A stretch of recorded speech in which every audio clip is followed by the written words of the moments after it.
இன்றைய நாளின் தியானத்திற்காக ஒரு மாறுதலான வேத பகுதியை நாம் தியானிக்க இருக்கின்றோம். தொடர்ச்சியாக நாம் யோவான் 3வது அதிகாரத்தை நாம் இன்னும் நிறைவு செய்யவில்லை.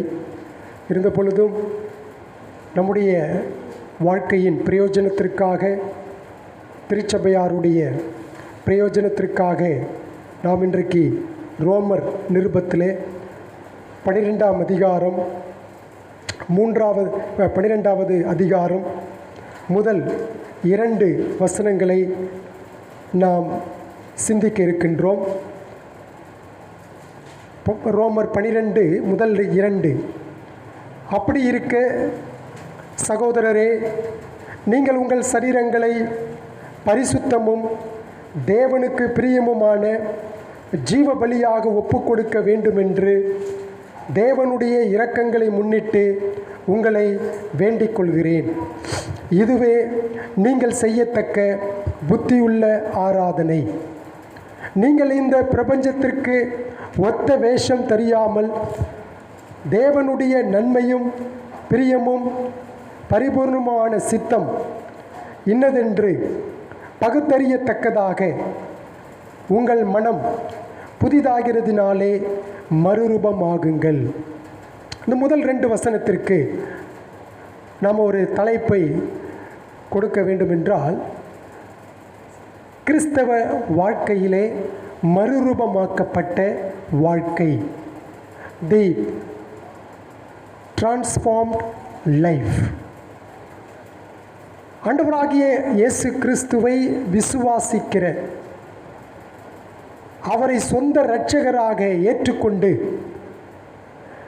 அவரை மாத்திரம் சேவிக்கின்ற நீங்களும் நானும், கடவுள் நம்மை எதற்கு அழைத்தார் என்றால், நம்முடைய அனுதின கிறிஸ்தவ வாழ்க்கையிலே ஒரு மாற்றத்தை ஏற்படுத்துகின்ற ஒரு வாழ்க்கை முறையை வாழ வேண்டும் என்பதற்காக கடவுள் என்னையும் உங்களையும் ரட்சித்து அழைத்தார். அதுதான் உண்மை. நம்முடைய அன்றாட வாழ்க்கையிலே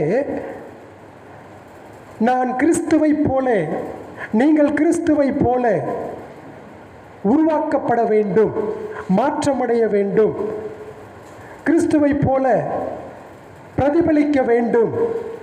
அந்த நோக்கத்தோடு தான் கடவுள் நம்மை ரட்சித்தார். அப்போ அது ஒரு கிறிஸ்தவ வாழ்க்கைக்கான ஒரு பகுதியாக இந்த ரோமர் 12ஆம் அதிகாரம் இருக்கின்றது. ஆக ஒரு சில வாரங்கள் இந்த அதிகாரத்தோடு நாம் பயணிக்க இருக்கிறோம். அப்படி நாம் பயணிக்கின்ற பொழுது இந்த அதிகாரத்தோடு கடவுள் எனக்கும் உங்களுக்கும் கொடுத்த அந்த கிறிஸ்தவ வாழ்க்கை, ஒரு மறுரூபமாக்கப்பட்ட அந்த வாழ்க்கை எப்படி நம்ம வாழ முடியும், அதற்கு நாம் என்ன செய்ய வேண்டும், அப்படிப்பட்ட சில நல்ல அருமையான கிறிஸ்தவ நற்பண்புகளை, நல்ல குணங்களை, கிறிஸ்தவ வாழ்க்கையின் நல்ல லட்சணங்களை மிக அழகாக இந்த அதிகாரம் நமக்கு எடுத்துரைக்கிறது.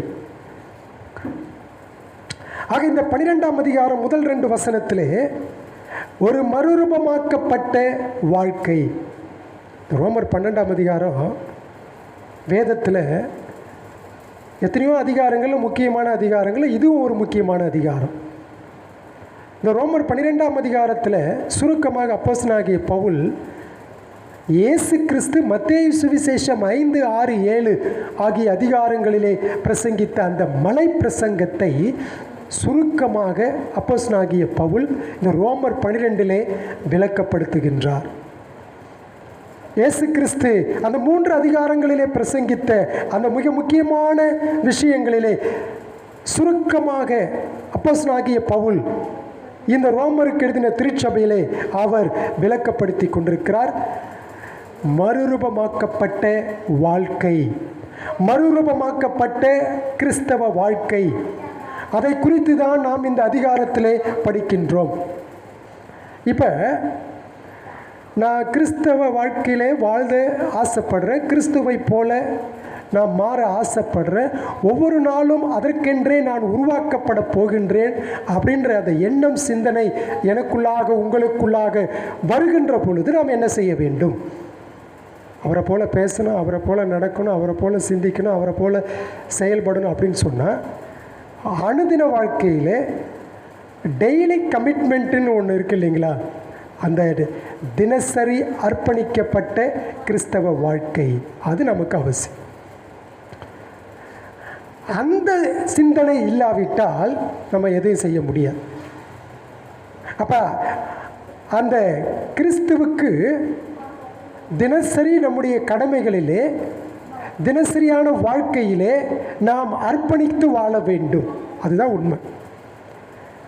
இப்போ இந்த மறுரூபமாக்கப்பட்ட வாழ்க்கை என்பது ரோமர் 12 முதலாவது வசனத்தில் தான் நமக்கு அடிப்படையாக இருக்கின்றது. இப்போ முதல்ல எது சொல்லுகிறது அந்த வசனம்? கிறிஸ்துவுக்கு நமது சரீரத்தை அர்ப்பணிக்க வேண்டும்.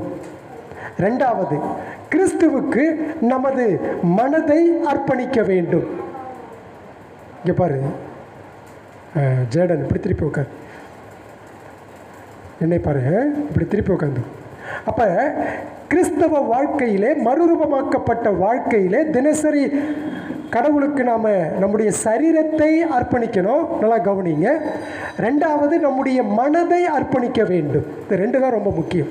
இதில் நம்முடைய சரீரத்தை அர்ப்பணித்தல் என்பது முதலாவது நாம் இன்னைக்கு பார்க்க இருக்கிறோம். மற்றபடி நம்ம தொடர்ச்சி நாம் பார்க்கலாம். சரிங்களா?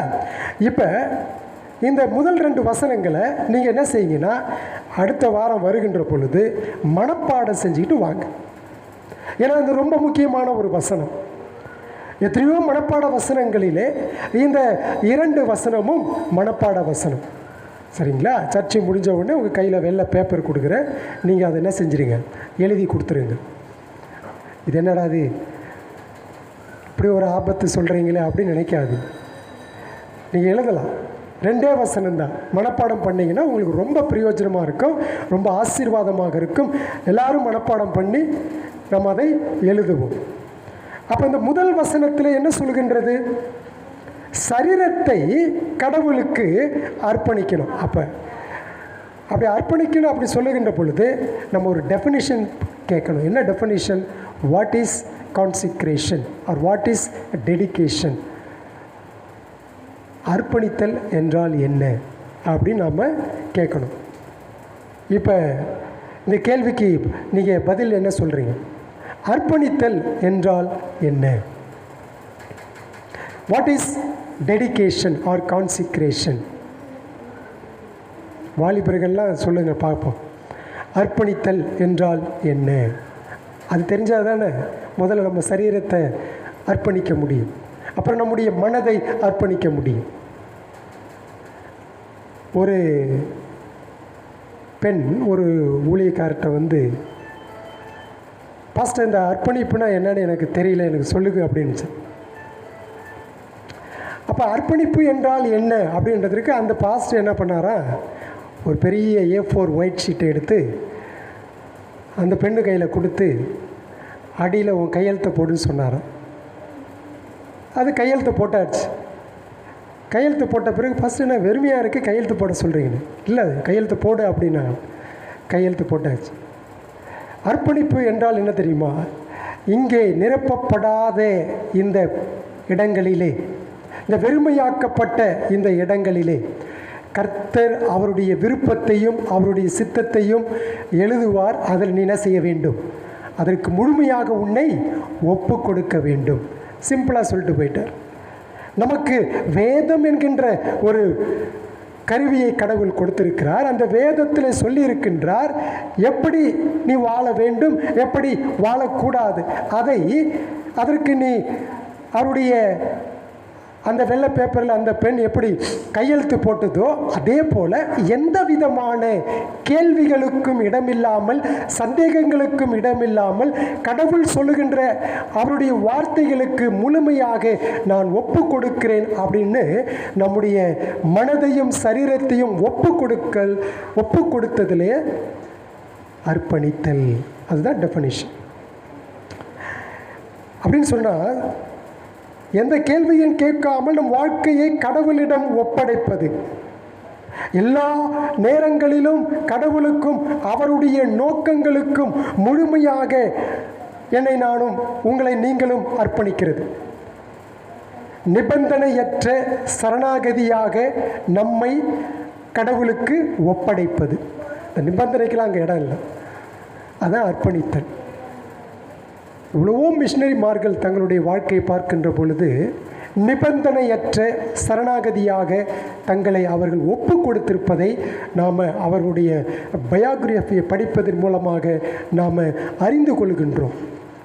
ஆக கடவுள் தம்முடைய மக்களுக்கு அவர் எதிர்பார்க்கிறது நம்முடைய சரீரத்தை அர்ப்பணிக்க வேண்டும், நம்முடைய மனதை அர்ப்பணிக்க வேண்டும். நம்முடைய சரீரத்தை அர்ப்பணித்தல் என்பது தான் இந்த முதல் வசனத்தில் இருக்கின்றது. அது குறிப்பாக இந்த பழைய ஏற்பாட்டு காலத்தில் கடவுள் தம்முடைய மக்களுக்கு அவரோடு உறவு கொள்வதற்கு, அவரோடு ஐக்கியம் கொள்வதற்கு, அவர்கள் பாவ மன்னிப்பை பெற்றுக்கொள்வதற்காக ஏற்படுத்தி கொடுத்த ஒரு வழிமுறை மிருகங்களை பலி செலுத்துதல். பாவம் செஞ்சு அவன் தன்னைய பலி செலுத்த முடியாது. அப்படி பார்த்தா யாருமே உயிரோடு இருக்க முடியாது. ஆகவே கடவுள் கிருபையாக மிருகங்களை அவர்களுக்கு கொடுத்து இந்தந்த மிருகங்களை நீங்கள் பலி செலுத்தி பாவ மன்னிப்பை பெற்றுக்கொள்ளும்படி அவர் கட்டளையிட்டார். அது பழைய ஏற்பாடுகளில் நம்ம பார்க்கின்றோம். அவருடைய கிருபையாக அந்த இஸ்ரவேல் மக்களுக்காக அவர் செய்த ஒரு கிருபையின் சாதனம் அது, பாவ மன்னிப்பை பெற்றுக்கொள்வதற்கு. இப்போ இப்படி தொடர்ச்சியாக வருகின்ற பொழுது ஒரு காலகட்டத்திலே ஆண்டவராகிய இயேசு கிறிஸ்து தேவகுமாரன் என்பவர் எனக்காக உங்களுக்காக ஒட்டுமொத்தமாக சிலுவையிலே அவர் தம்மை பலியாக ஒரே தரம் அவர் எனக்காக உங்களுக்காக பலி செலுத்தப்பட்ட பிறகு அந்த பழைய ஏற்பாட்டில் சொல்லப்பட்ட அந்த காரியங்களுக்கு ஒரு முற்றுப்புள்ளி வைக்கப்பட்டது. மிருகத்தினுடைய பலி இப்பெல்லாம் கிடையாது. அது ஒரே தரம் கிறிஸ்து இயேசுவினால் நமக்கு செய்யப்பட்டு முடித்து விட்டது.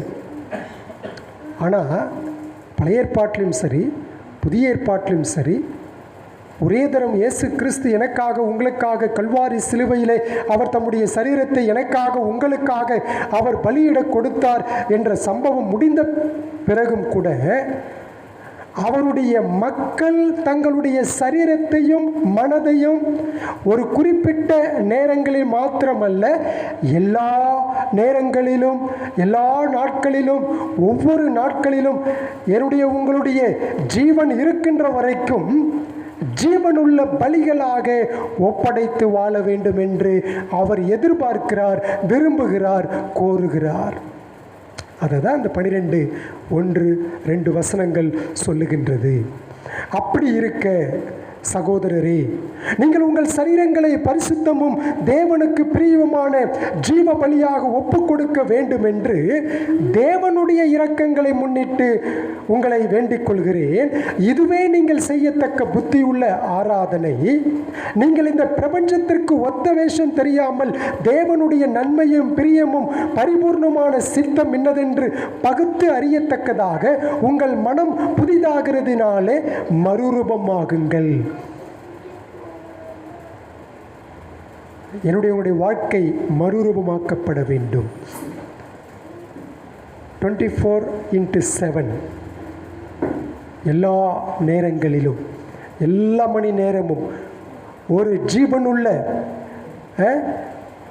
ஜீவனுள்ள தேவனுக்கு அர்ப்பணிக்கின்ற பலியாக இருப்பதின் மூலம் நாம் முழுமையான அர்ப்பணிப்பிற்கும் கடவுளிடம் முழுமையாக சரணடைவதற்கும் கடவுள் இந்த வசனத்தின் மூலம் என்னையும் உங்களையும் அழைக்கின்றார். அப்படிப்பட்ட அந்த விஷயத்தை செய்ய முதலாவது என்னுடைய சரீரத்தை கடவுளுக்கு ஒப்பு கொடுக்கிறது, ரெண்டாவது என்னுடைய மனதை கடவுளுக்கு ஒப்பு கொடுக்கின்றது. இப்போ இந்த முதல் வசனம் பாருங்களேன். முதல் வசனத்தில் முதல் பகுதியிலே நம் சரீரத்தை ஜீவனுள்ள பலியாக செலுத்தும்படி அப்போஸ்தலனாகிய பவுல் பரிசுத்த ஆவியானவர் உதவியோடு இந்த ரோம திருச்சபைக்கு அவர் எழுதும் பொழுது ஒரு உந்துதலான வார்த்தையை பயன்படுத்துகின்றார். என்ன வார்த்தை? அப்படி இருக்க சகோதரரே, சகோதரிகளே, நீங்கள் உங்கள் சரீரங்களை பரிசுத்தமும் தேவனுக்கு பிரியமான ஜீவ பலியாக ஒப்பு கொடுக்க வேண்டும் என்று தேவனுடைய இரக்கங்களை முன்னிட்டு உங்களை வேண்டிக் கொள்கிறேன். அவர் சொல்லும்போது எப்படி ஆரம்பிக்கும் போதே அந்த மக்கள்கிட்ட சொல்கிறாரு, அன்பானவர்களே, அன்பான சகோதர சகோதரிகளே, ரோம திருச்சபை விசுவாசிகளே, என்ன சொல்கிறார்? தேவனுடைய இரக்கத்தை முன்னிட்டு நான் உங்களிடத்தில் ஒரு வேண்டுகோள் வைக்கிறேன் அப்படின்னு சொல்லி தான் அவர் சொல்கிறார். அப்படி இருக்கும் பொழுது அவர் முதல் எடுத்த உடனே ஆரம்பிக்கிறார். முதல் வார்த்தை என்னங்க? அப்படி இருக்க, therefore. அப்படின்னா என்ன தெரியுங்களா? எப்பெல்லாம் இந்த மாதிரி வார்த்தை வேதத்தில் குறிப்பாக அடிக்கடி நிருபங்களிலே நீங்கள் பார்க்க முடியும். ஆகையால், இப்படி இருக்க, அப்படியானால், இதனால் அப்படின்னு சொல்லி நிருபங்களிலே அடிக்கடி பயன்படுத்தப்படுகின்ற ஒரு வார்த்தை தான் இது. அப்படின்னா என்ன தெரியுங்களா? அப்போஸ்தலனாகிய பவுல் இதுவரை சொல்லி வந்த விஷயங்கள் அத்தனைக்கும் ஒரு முற்றுப்புள்ளி வைத்து, இப்படியெல்லாம் இருக்கிறபடியினாலே அப்படி இருக்கு அப்படின்னா, அவர் 1ஆம் அதிகாரத்திலிருந்து 11ஆம் அதிகாரம் வரைக்கும் அவர்களுக்கு ஒரு நீண்ட போதனையை குறித்து சொல்லுகின்றார். நீண்ட போதனையை குறித்து சொல்லுகின்றார். ஆக முதல் அதிகாரத்தில் ரோமருக்கு எழுதின நிருபம் முதல் அதிகாரத்தில் என்ன சொல்றார்? சுவிசேஷத்தின் மகிமையை சொல்லுகின்றார். யூதர்கள் பாவிகள் என்று சொல்லுகின்றார். 2ஆம் அதிகாரத்தில் யூதர்கள் மாத்திரமா பாவி, புறஜாதியாரும் பாவின்னு சொல்றார். 3ஆம் அதிகாரத்தில் என்ன சொல்றார்? யூதர் மட்டும் பாவி அல்ல, புறஜாதியார் மட்டும் பாவி அல்ல, ஒட்டுமொத்த உலகமும் பாவி. ஒட்டுமொத்த உலகமும் கடவுளுக்கு விரோதமாக செயல்பட்டிருக்கிறபடினாலே அந்த 3ஆம் அதிகாரத்தில் அதற்காக கடவுள் தமது குமாரன் இயேசு கிறிஸ்துவை சிலுவையிலே தியாக பலியாக ஒப்பு கொடுத்ததை விசுவாசிக்கிறவன் ரட்சிக்கப்படுவான் என்ற பாவத்திலிருந்து விடுவிக்கக்கூடிய ஒரு தீர்வை ஏற்படுத்துகிறார். 4ஆம் அதிகாரத்தில் இப்படி எவன் இயேசு கிறிஸ்துவை விசுவாசிக்கிறானோ அவன் நீதிமானாக்கப்படுகின்றான். அதற்கு உதாரணமாக ஆபிரகாமை பழைய ஏற்பாட்டிலிருந்து மையப்படுத்தி பேசுகின்றார். இப்படி நீதிமானாக்கப்பட்ட மனிதன், ரட்சிக்கப்பட்ட மனிதன் ரோமர் 5ஆம் அதிகாரத்திலே கடவுளோடு சமாதானம் பெற்றிருக்கின்றான். அந்த சமாதானம் என்பது எப்படி? பலவீனனாய் இருக்கையில் கிறிஸ்து உங்களை ரட்சித்தார், பாவிகளாய் இருக்கையில் கிறிஸ்து உங்களை ரட்சித்தார், நாம் பலனற்றவர்களாய் இருக்கையில் கிறிஸ்து உங்களை ரட்சித்தார் என்று சொல்லி பழைய வாழ்க்கையை நினைவூட்டி நீங்கள் எப்படி தேவனிடத்தில் சமாதானம் பெற்றீர்கள் என்பதை 5ஆம் அதிகாரத்தில் விளக்கப்படுத்தி சொல்லுகின்றார். 6ஆம் அதிகாரத்தில் வருகின்ற பொழுது நீங்கள் இப்படியெல்லாம் உங்களுக்கு நடந்திருக்கிறபடியினாலே நீங்கள் பரிசுத்தமாக்கப்பட்டீர்கள். அந்த பரிசுத்தமாக்கப்பட்ட அந்த சிந்தையோடு, நான் ரட்சிக்கப்பட்டுட்டேன், இனி என்ன பாவம் செஞ்சாலும் பரவாயில்ல, நான் பரலோகம் போய்விடுவேன் என்று சிந்தனை இல்லாமல் நீங்கள் பரிசுத்தமாக வாழ வேண்டும் என்று சொல்லி அந்த பரிசுத்தத்திற்கு டெஃபினிஷன் நன்றாக கொடுத்து 7ஆம் அதிகாரத்தில் என்ன சொல்றாரு? பாவமும் ஆவிக்குரிய வாழ்க்கையும் இந்த உலகத்தில் இருக்கிற மாம்ச பிரகாரமான வாழ்க்கையும் ஒன்றுக்கொன்று எப்பொழுதும் முரண்பட்டு கொண்டே இருக்கும். ஆகையினாலே இந்த மாம்சத்தை கொன்று ஆவிக்குரிய வாழ்க்கையிலே நீங்கள் நிலைத்திருந்து அந்த பரிசுத்தத்தை பாதுகாக்க உங்களுக்கு கிருபை கொடுக்கப்பட்டிருக்கிறது. அது உங்களால் முடியாது, பரிசுத்த ஆவியானவரால் முடியும் என்று சொல்லி, இப்படி கிறிஸ்துவுக்குள் ஒருவன் இருந்தால் அவன் புது சிருஷ்டியாக இருக்கிறான் அப்படின்னு சொல்லி ரோமர் 8ஆம் அதிகாரத்தில் கிறிஸ்துவுக்குள்ளாக இருக்கிறவனுக்கு ஆக்கினை தீர்ப்பில்லை, அவன் இந்த உலகத்தில் எல்லாவற்றையும் ஜெயிக்க முடியும் சொல்லி 8ஆம் அதிகாரத்தில் விளக்கப்படுத்தி கிறிஸ்துவின் அன்பை விட்டு எதுவுமே பிரிக்க முடியாது என்பதை ஆணித்தரமாக அந்த மக்களுக்கு அவர் சொல்லி 9, 10, 11 அதிகாரங்களில் இஸ்ரவேலினுடைய கடந்த கால, நிகழ்கால, எதிர்கால எல்லாவற்றையும் விளக்கப்படுத்தி முடிக்கிறார் 11 அதிகாரங்கள் வரைக்கும். சொல்லி முடிச்சுட்டு என்ன சொல்றாரு? அப்படி இருக்கிறபடியால் 1 முதல் 11 அதிகாரங்களிலே இதுவரை நான் உங்களுக்கு விளக்கி காண்பித்தபடியால் ஒரு கன்க்ளூஷனுக்கு வரார். இதெல்லாம் உங்களுடைய வாழ்க்கையிலே நடந்திருக்கிறபடியினாலே, முந்தைய அதிகாரத்தோடு அது தொடர்பு படுத்தபடியினாலே, உங்களுடைய பாவத்திலிருந்து நீங்கள் இருந்த நிலை பாவத்திற்காக நீங்கள் எதிர்கொள்கின்ற அந்த நியாய தீர்ப்பு, இதை தேவன் எவ்வாறு கிறிஸ்துவின் மூலம் நிறைவேற்றினார், எப்படி சமாதானம் பெற்றீர்கள், எப்படி பரிசுத்தமாக்கப்பட்டீர்கள், எப்படி உங்கள் ரட்சிப்பை நீங்கள் இழக்க முடியாது, இதையெல்லாம் சொல்லிட்டார். அதில் நம்மளை அவர் சுவிகார புத்திரராக்கி எதிர்கால மகிமை அடைதல் போன்ற எல்லா விஷயங்களையும் விலக்கி இதற்காக நம்மை பாதுகாப்பதற்காக பரிசுத்த ஆவியானவரை நம்ம இருதயங்களிலே அவர் கொடுத்து, சரிங்க, இவ்வளோத்தையும் ஆண்டவர் செஞ்சிருக்கிறாரு. ரோமாபுரி திருச்சபையாருக்கு இல்லை, உங்களுக்கும் எனக்கும். அது எப்படி செஞ்சார்? அது எப்படி கடவுள் செஞ்சார்? தமது குமாரன் மூலம் எப்படி செஞ்சார்? அவருடைய இரக்கத்தின் அடிப்படையிலே, அவருடைய புண்ணியத்தின் அடிப்படையிலே. அந்த ரட்சிப்பை பெறுவதற்கு உங்களுக்கும் எனக்கும் எந்த விதமான தகுதிகளும் இல்லை. என்ன தகுதி இருக்கு? உங்களுக்கு எனக்கு ஏதாவது தகுதி இருக்கா? எந்த தகுதியும் இல்லை. ஒரே ஒரு தகுதி தான். ஜான் கால்வின் சொல்றது போல, பாவத்தை தவிர என்னிடத்தில் உங்களிடத்தில் எந்த விதமான தகுதியும் இல்லை. அப்ப அந்த தகுதியை எல்லாம் விட்டு கடவுளின் கிருபை, இரக்கம், இதெல்லாம் கடவுளுடைய இரக்கம் செஞ்சிருக்கு. அப்ப அந்த இரக்கத்தின் விளைவாக உங்களுக்கு கிடைத்த விலை மதிக்க முடியாத, வார்த்தைகளால் விவரிக்க முடியாத அந்த அளவற்ற ஆசீர்வாதங்களுக்காக நீங்க என்ன செய்ய வேண்டும்? உங்கள் சரீரத்தை அர்ப்பணிக்க வேண்டும். அதாவது கடவுளுங்க இரக்கமுடையவர். அடிக்கடி யோசிச்சு பார்த்துட்டே இருக்கும்.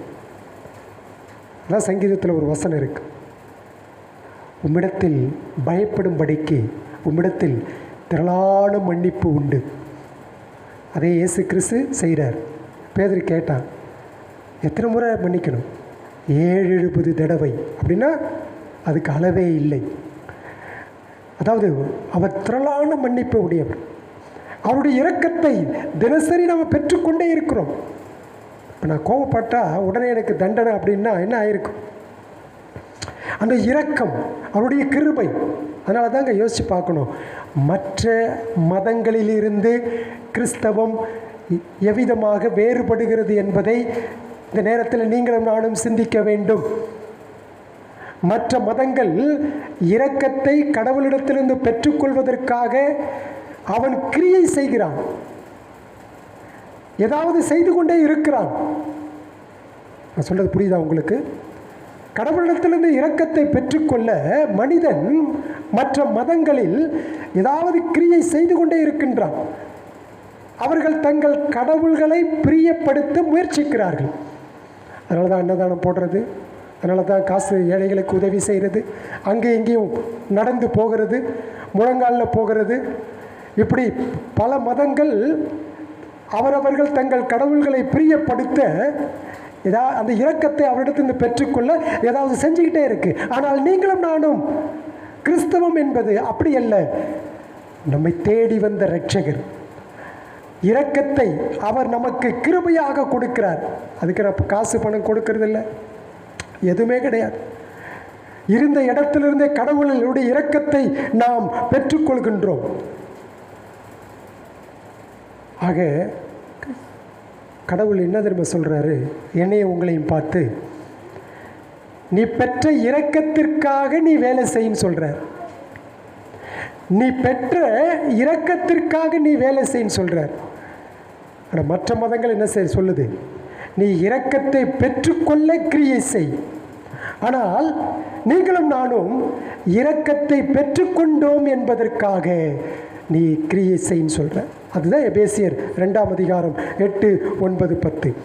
ஆக கடவுளுடைய இரக்கத்தால் ஏற்கனவே நம் இருதயங்களில் பயன்படுத்தப்பட்ட அந்த தேவகுமாரனுடைய சிலுவையின் பலி, தேவனுக்கு பிரியமான வாழ்க்கை வாழ என்னையும் உங்களையும் கடவுள் அழைப்பு கொடுக்கிறார். அதனால தான் பவுல் விசுவாசிகளை ஊக்குவிப்பதற்காக, அவர்களை உற்சாகப்படுத்துவதற்காக, அவர்களை தைரியப்படுத்துவதற்காக அந்த இரக்கம் என்ற வார்த்தையை பயன்படுத்துகிறார். தேவனுடைய இரக்கங்களை முன்னிட்டு உங்களை வேண்டிக் கொள்கிறேன், தேவனுடைய இரக்கங்களை முன்னிட்டு உங்களை வேண்டிக் கொள்கின்றேன். அவர் கேட்கும்போதே அந்த திருச்சபையாரை பார்த்து கேட்குறார், நான் பெரிய ஒரு அப்போஸ்தலன், நான் சொன்னால் நீங்கள் கட்டாயம் கேட்டே தீர வேண்டும், நான் ஒரு பெரிய ஆள் என்று அப்படியெல்லாம் அவர் கேட்கல. பணிவோடு தாழ்மையோடு கேட்கிறார். தேவனுடைய இரக்கங்களை முன்னிட்டு திருச்சபையாரே, ரோம சபை விசுவாசிகளே, இன்றைக்கு இங்கே இருக்கிற கடவுளுடைய பிள்ளைகளை, அவருடைய இரக்கத்தை முன்னிட்டு நான் உங்களிடத்தில் வேண்டுகிறேன். அதுதான் ஊக்குவிக்கின்றார். என்ன சொல்றாரு? உங்கள் சரீரங்களை பரிசுத்தமும் தேவனுக்கு பிரியமான ஜீவ பலியாக ஒப்புக்கொடுங்கள். இப்போ சில யூடியூப்லாம் பார்க்கின்ற பொழுது, கிறிஸ்தவ நிகழ்ச்சிகளை பார்க்கின்ற பொழுது ரொம்ப கவனமாக கேட்கணும். ஏன்னா தப்பே இல்லாதது போல் நமக்கு தோன்றும். சரிங்களா? ரொம்ப மைன்யூட்டாக நம்ம வாட்ச் பண்ணோம். இங்கே கவனிப்பா ஜேடன், நம்ம கவனத்தோடு கேட்கணும். அதாவது இப்போ நிலவி வருகின்ற ஒரு கான்செப்ட் என்னன்னு சொன்னால், மனிதன் சரீரம், ஆன்மா அல்லது ஆவி, இந்த ரெண்டையும் கொண்டவன் தான் மனிதன். Okay, body or and spirit or soul, இது ரெண்டு தான். இதான் man consist the two elements. அதாவது சரீரமும் ஆவியும். ஆவிக்கு இன்னொரு பேர் ஆன்மா. சரிங்களா? ஆவி வேற ஆன்மா வேற கிடையாது. ஆவியும் ஆத்மாவும் ஒன்றே ஒன்று தான். நம்ம கன்ஃபியூஸ் ஆகிடக்கூடாது. அப்படி தான் பைபிளில் பயன்படுத்தப்பட்டிருக்கிறது நம்முடைய சரீரம். இப்போ என்ன சொல்கிறாங்க சில பேர், இந்த சரீரம் பாவத்தில் இருப்பதினாலே இந்த சரீரம் எப்படி வேண்டுமானாலும் காணப்படலாம், பிரச்சனை இல்லை.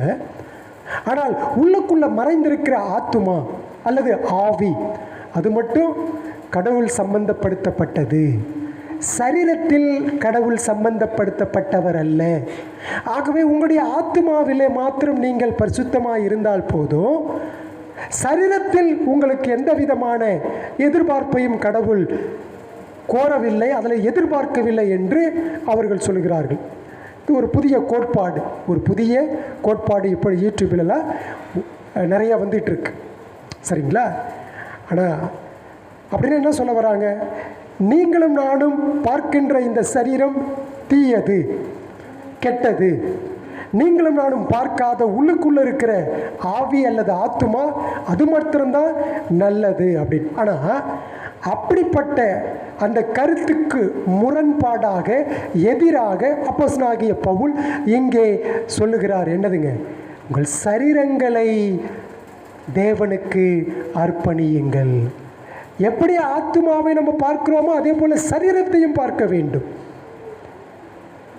ஏன்னா இந்த சரீரத்தோடு தான் மகிமையின் சரீரமாக நம்ம கல்லறையிலிருந்து எழுப்பப்பட போகிறோம்.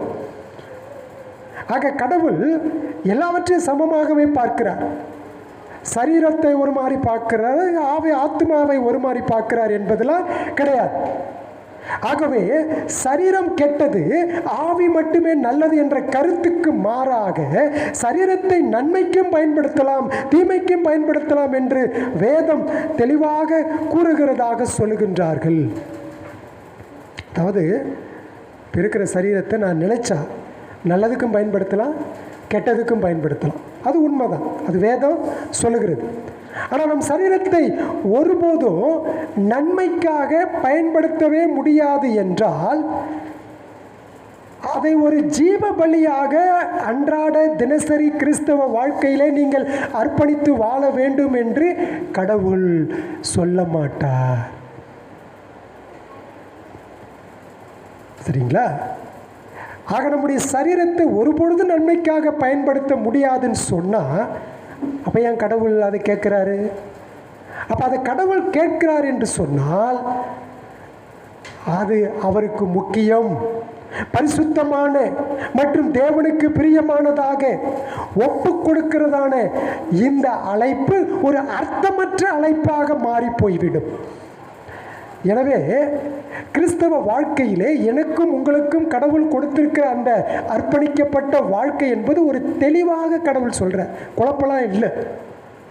there is no any confusion at all. என்னுடைய சரீரத்தையும் என்னுடைய ஆத்மாவையும், இப்போ சரீரம்னா என்னங்க? சரின்னா என்னது? நீங்கள் என்னை பார்க்கின்ற அத்தனையும் என்னுடைய வெளிப்புற தோற்றம். நான் உங்களை பார்க்கின்ற அத்தனையும் வெளிப்புற தோற்றம். உங்கள் கடவுள் நமக்கு கொடுத்த கண்கள், காது, கை, கால், இவைகள் நாக்கு, இவைகள் அத்தனையும் தொடர்ந்து தேவனுக்கு அர்ப்பணிக்கப்பட வேண்டும். இன்றைக்கி கொஞ்சம் கையை மட்டும் நான் கடவுளுக்கு அர்ப்பணிச்சிடுறேன், நாளைக்கு என் கண்ணை கடவுளுக்கு அர்ப்பணிச்சுக்கிறேன், அதுக்கு பிறகு மறுநாள் என் காதை கடவுளுக்கு நான் அர்ப்பணிச்சுக்கிறேன், அடுத்த வெள்ளிக்கிழமை வேணால் என் காலை கர்த்தருக்கு நான் அர்ப்பணிச்சுக்கிறேன் அப்படின்னு பிட்டு பிட்டாக பாட்டாக அர்ப்பணிப்பது இல்லை. Not only on Sunday but every day. அதுதான் ஜீவனுள்ள பலி என்ற வார்த்தையினுடைய அர்த்தம். பழைய ஏற்பாட்டில் பலி செலுத்திட்டு அது உயிரற்றதாக போயிடும். ஆனால் புதிய ஏற்பாட்டில் எங்களையும் நம்மை கடவுள் எப்படி அழைக்கிறார்? ஜீவனுள்ள பலியாக ஒப்புக்கொடுன்னு சொல்கிறார். அதான் ஜீவனுள்ள பலி அப்படின்னா உயிரோடவே இருப்போம், சாக மாட்டோம், ஆனால் கடவுளுக்காகவே பலியாக நம்மை அர்ப்பணிக்க வேண்டும். அதுதான் அதனுடைய அர்த்தம். நாம் உயிருடன் இருக்கும் வரை நம் சரீரத்தை பரிசுத்தமான முறையிலே அவருக்கு அர்ப்பணிக்க வேண்டும்.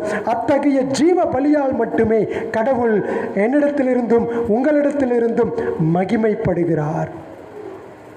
பழைய ஏற்பாட்டில் பார்த்தீங்கன்னா மல்கியாவில் படிக்கிறோம். ஒரு உதாரணத்துக்கு சொல்கிறேன். மல்கியா 1 அதிகாரம் 8வது வசனத்தில் நம்ம படிக்கிறோம். அந்த இஸ்ரவேல் மக்கள் எல்லாம் பலி செலுத்த வந்தாங்க. அப்படி பலி செலுத்த வருகின்ற பொழுது கடவுள் அந்த பலியின் மேலே அவருக்கு பிரியமே இல்லை. கடவுள் அந்த பலியின் மேலே அவர் பிரியப்படலை. ஏன் பிரியப்படலை அப்படின்னு சொன்னால், அவங்க அந்த மல்கியா 1 அதிகாரம் 8வது வசனத்தின்படி, நீங்கள் கண் ஊனமானதை பலியிட கொண்டு வந்தாலும் அது பரவாயில்லன்னு சொல்கிறீங்க, நீங்கள் கால் ஊனமானதையும் நசல் பிடித்ததையும் கொண்டு வந்தாலும் அது கடவுளுக்கு தானே செலுத்துகிறோம், பரவாயில்ல. மக்களுடைய சிந்தனை பார்த்தீங்களா? மக்களுடைய எண்ணத்தை பார்த்தீங்களா? நல்லா கவனிங்க. அதே எண்ணம் தான் எனக்கும் உங்களுக்கும். அவங்க வேற நம்ம வேற கிடையாது. அப்போ இப்படியெல்லாம் நான் பலி செலுத்த கொண்டு வந்தால் அது கடவுளுக்கு தானே செலுத்துகிறோம், பரவாயில்ல. இப்போ கடவுள் கேட்குறாரு, நான் உங்களுக்கு ஒரு ராஜாவை ஏற்படுத்தி வைத்திருக்கிறேன், பெரிய அதிகாரிகளை ஏற்படுத்தி வச்சிருக்கிறேன், அந்த ராஜாக்களுக்கும் அந்த அதிகாரிகளுக்கும் நீ இதை போய் கொடு கிஃப்டா. எதை? கண் ஊனமானதை, நசல் பிடித்தது, கால் ஊனமானது, இதெல்லாம் உன்னை ஆட்சி செய்கிற ராஜாவுக்கு கொண்டு போய் கொடு, உனக்கு அதிபதியாக இருக்கிற மனிதனிடத்தில் கொண்டு போய் கொடு, வாங்கிக்குவானான்னு பார்ப்போம் அப்படின்னு யார் சொல்கிறது? கடவுளே இஸ்ரவேல் மக்களிடத்தில் சொல்கிறார். அதனால தான் நான் சொல்கிறது, எப்பயும் கடவுளுக்கும் மற்ற எதற்கும் சரி எல்லாமே அவர் சமமாக தான் பார்க்குறார். எல்லாமே அவர் சமமாக தான் பார்க்குறார். அதாவது நீ அப்படி கொண்டு போ, அவன் பார்த்த உடனே அவன் முகத்தையே உன்னை உன் முகத்தையே பார்க்க மாட்டான்றார் கடவுள். அந்த ராஜா உன் முகத்தையே பார்க்க மாட்டான். அந்த அதிகாரி, உன்னை ஆட்சி செய்கிற அதிகாரி, நீ கொடுக்குற அந்த கிஃப்டின் மூலமாக அந்த முகத்தையே பார்க்க மாட்டான்னு சொல்லி சேனைகளின் கர்த்தர் கேட்கிறார். பழைய ஏற்பாட்டிலே அப்படின்னு சொன்னால் மிருகங்களுடைய பலிக்கு அப்படின்னா அதை விட புதிய ஏற்பாடு மேலானது. ஏன்? தேவகுமாரன் எனக்காக உங்களுக்காக பலியிடப்பட்டார்.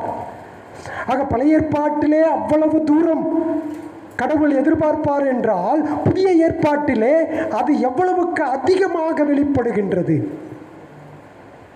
அப்ப புதிய உடன்படிக்கையின் கீழ் தமது குமாரனை சிலுவையிலே எனக்காக உங்களுக்காக ஒப்பு கொடுத்த அந்த தேவன் தமது தரத்தை பழைய ஏற்பாட்டிலிருந்து குறைத்து கொள்ள மாட்டார்.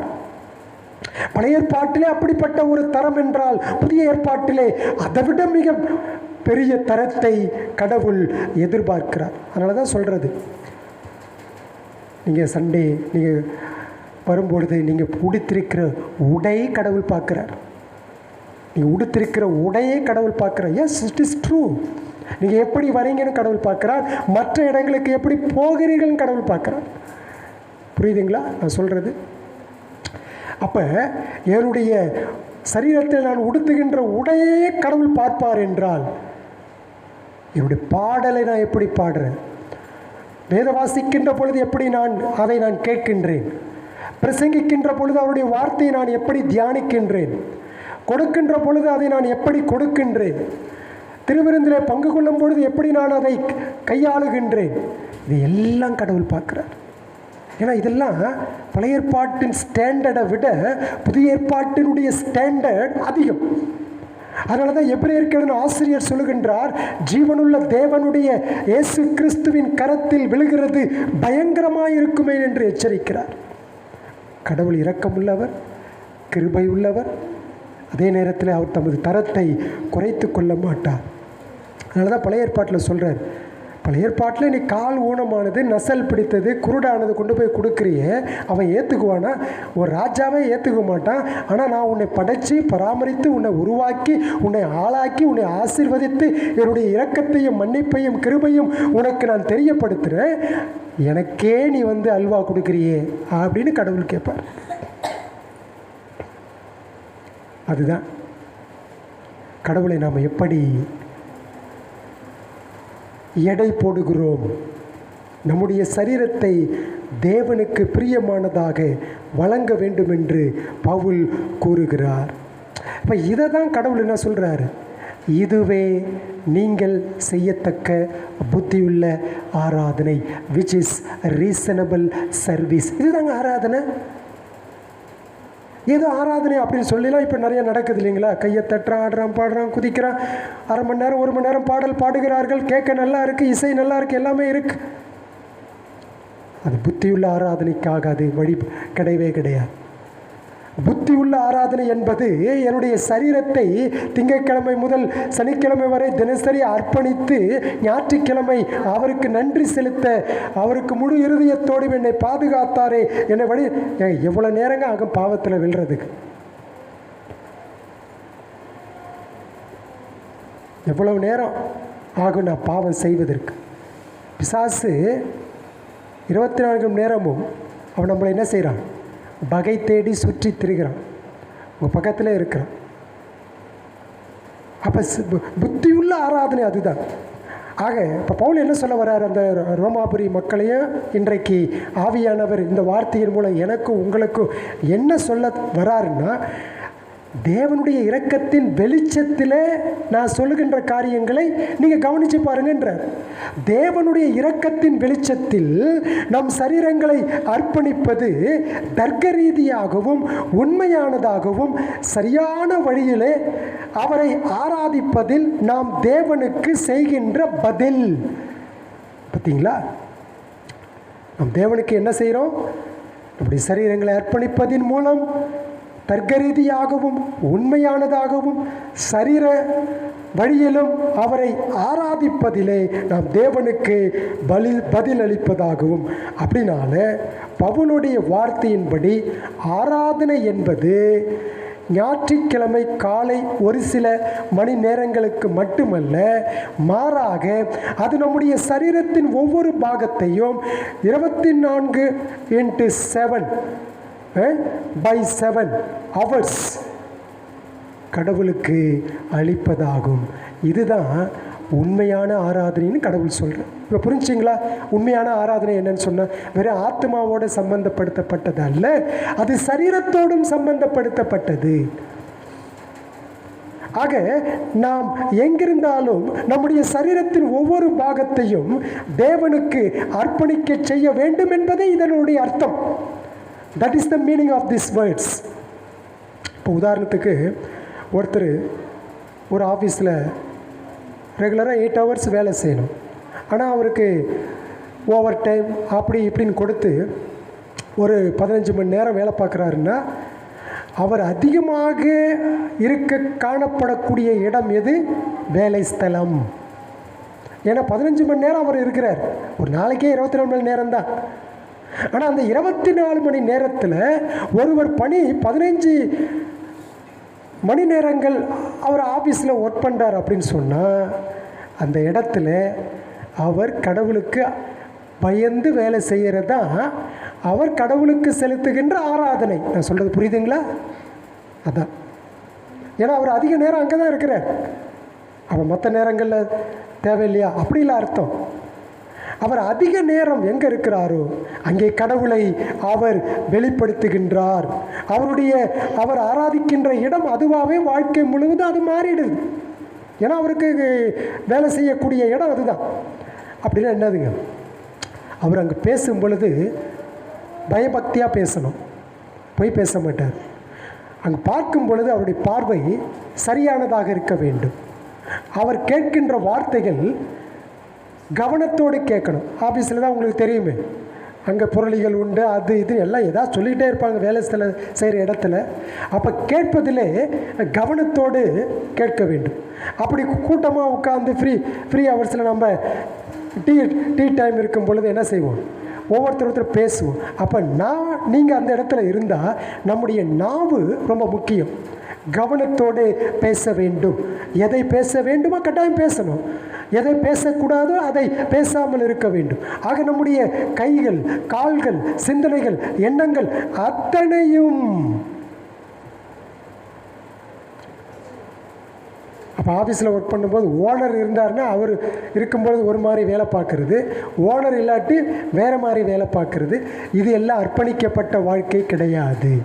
அதனால தான் எபேசியர் 6ஆம் அதிகாரம் 7-8 சொல்கின்றது, அடிமையானவனானாலும் சரி சுயாதீனம் உள்ளவனானாலும் சரி அவனவன் செய்கிற நன்மையின்படியே கர்த்தரிடத்தில் பலனை அடைவான் என்று அறிந்து மனுஷருக்கென்று ஊழியம் செய்யாமல் கர்த்தருக்கென்றே நல்மனதோடு ஊழியம் செய்யுங்கள்.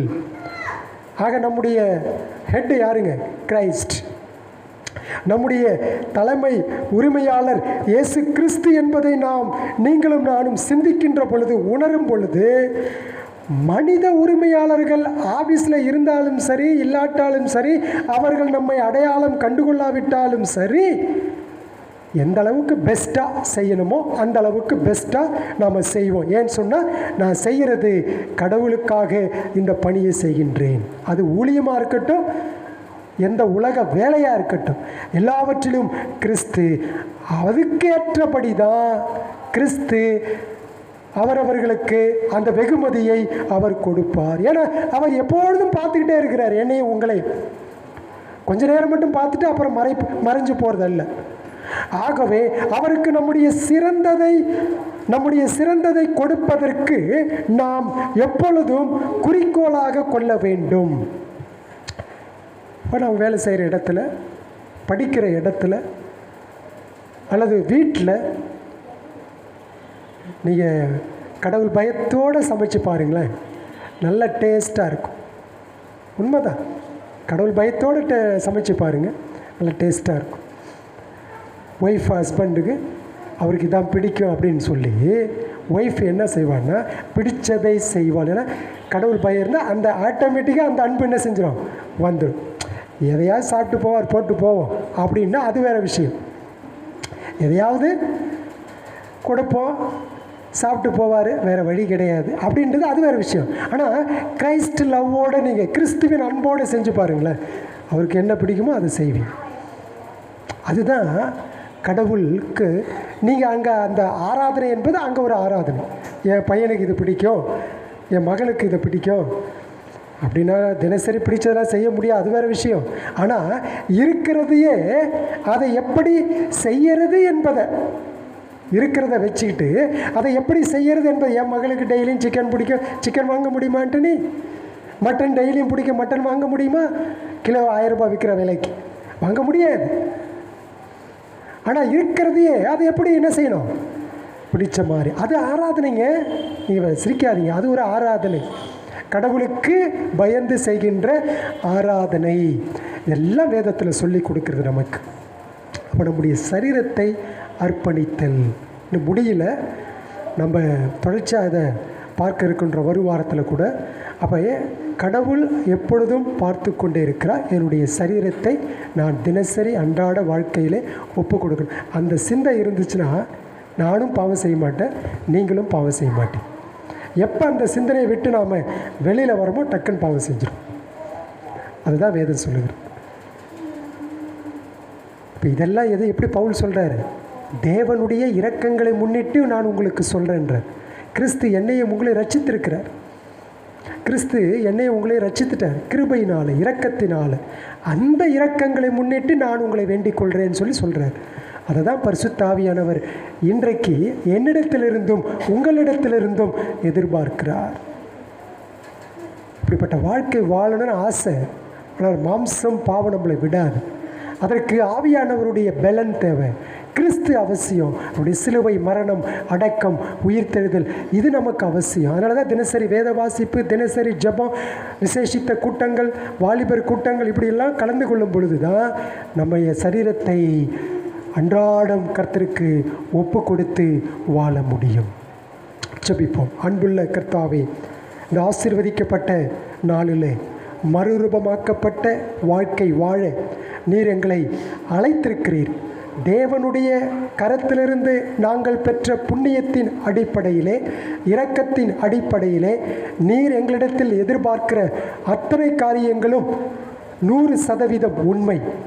ஆனால் நாங்களோ பாவத்தினாலும் மாம்சத்தினாலும் இச்சையினாலும் நாங்கள் அதை நிறைவேற்ற முடியாத ஆண்டவரே பிள்ளைகளாக இருக்கிறோம். ஆவியானவர் எங்களை பலப்படுத்தும். உமது கிருபையை தாரும், உமது பலனை எங்களுக்கு தாரும். கிறிஸ்து ஆவியானவர் இல்லாமல் இதை நாங்கள் ஒருபொழுதும் செய்ய முடியாது. ஆகவே கர்த்தர் எங்களுக்கு பலன் செய்யும். இங்கே வந்திருக்கிற ஒவ்வொருவரையும் ஆசீர்வதி. ஆண்டவர் இயேசு கிறிஸ்துவின் மூலம் ஜெபிக்கிறோம் நல்ல பிதாவே, ஆமென்.